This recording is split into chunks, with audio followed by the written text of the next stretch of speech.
বিপদৰ সময়ত কাষত নাথাকিল বন্ধু, আনকি ফোন কৰিও বন্ধুৱে নল'লে খবৰ। গৌৰৱ গগৈৰে বন্ধুত্ব কৰি অসন্তুষ্ট অখিল গগৈ।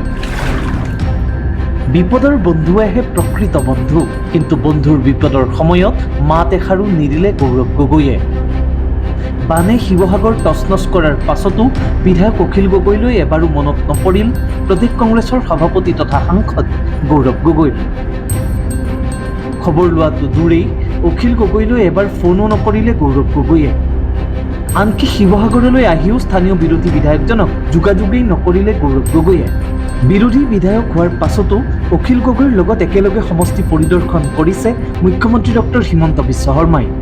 কিন্তু বিৰোধী মিত্ৰ দলৰ বিধায়ক হোৱাৰ পাছতো অখিল গগৈক এৰাই চলিছে প্ৰদেশ কংগ্ৰেছৰ সভাপতি গৌৰৱ গগৈয়ে।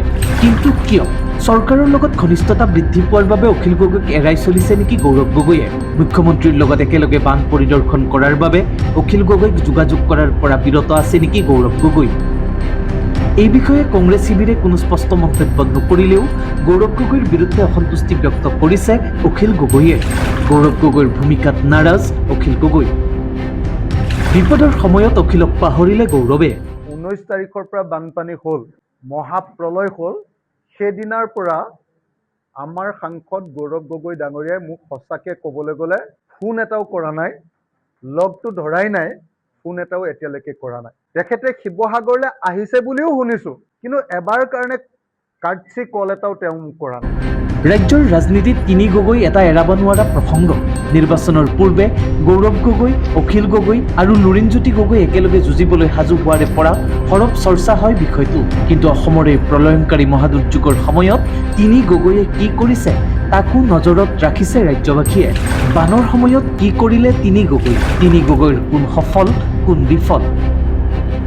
অখিল লুৰিণৰ তুলনাত কি কৰিলে গৌৰৱে? বন্যাৰ্ত শিৱসাগৰবাসীক সকলো প্ৰকাৰৰ সহায় কৰাৰ ক্ষেত্ৰত স্থানীয় বিধায়ক অখিল গগৈয়ে লোৱা ভূমিকা শত্ৰুৱেও স্বীকাৰ কৰিবলৈ বাধ্য। বিধায়ক নহলেও অসম জাতীয় পৰিষদৰ সভাপতি লুৰিণজ্যোতি গগৈয়েও পাৰ্যমানে কৰি গৈছে সহায়। কিন্তু অখিল গগৈ আৰু লুৰিণজ্যোতি গগৈৰ তুলনাত বহু যোজন পিছত ৰৈছে প্ৰদেশ কংগ্ৰেছৰ সভাপতি গৌৰৱ গগৈ। আনকি এগৰাকী সাংসদ আৰু বিৰোধী উপদলপতি হৈও সংসদত অসমৰ বানৰ বিষয়টো সজোৰে উত্থাপন নকৰিলে গৌৰৱ গগৈয়ে। ইয়াকে লৈ গৌৰৱ গগৈৰ ভূমিকাক দুৰ্ভাগ্যজনক আখ্যা অখিল গগৈৰ। এই বিপদৰ সময়ত তেখেতে দুটা কাম কৰাটো খুব জৰুৰী আছিলে গৌৰৱ গগৈ। এটা কাম আছিলে এই বিপদৰ সময়ত আমাক লগত লৈ বা স্থানীয় মানুহক লগত লৈ 24 ঘণ্টাই তেওঁলোকৰ ৰিলিফ আৰু ৰিহেবিলিটেশ্যনৰ কাৰণে চিন্তা কৰা। আৰু 2 নম্বৰ, লোকসভাত এই বিষয়টো এটা গুৰুত্বপূৰ্ণ বিষয় হিচাপে উত্থাপন কৰা। কিন্তু দুৰ্ভাগ্যবশতঃ এই দুইটা কাম কৰাতে তেওঁ ব্যৰ্থ হৈছে বা তেওঁ আগ্ৰহ প্ৰকাশ কৰা নাই। এইটো দুৰ্ভাগ্যজনক ঘটনা। মোৰ বন্ধু পাৰ্টি হলেও মই এইটো কথা ক'বই লাগিব। বন্যাৰ্তক সহায় কৰিছে গৌৰৱ গগৈয়ে। আৰ্তজনক সাহায্য প্ৰদানৰ উপৰিও বান পৰিস্থিতি পৰিদৰ্শনো কৰিছে গৌৰৱে। কিন্তু তাৰ পাছতো গৌৰৱ গগৈৰ ভূমিকাক দুৰ্বল বুলি মন্তব্য কৰি বিপদৰ সময়ত বন্ধুক পাহৰিলে বুলি আক্ষেপ Akhil Gogoi. News desk, news লি।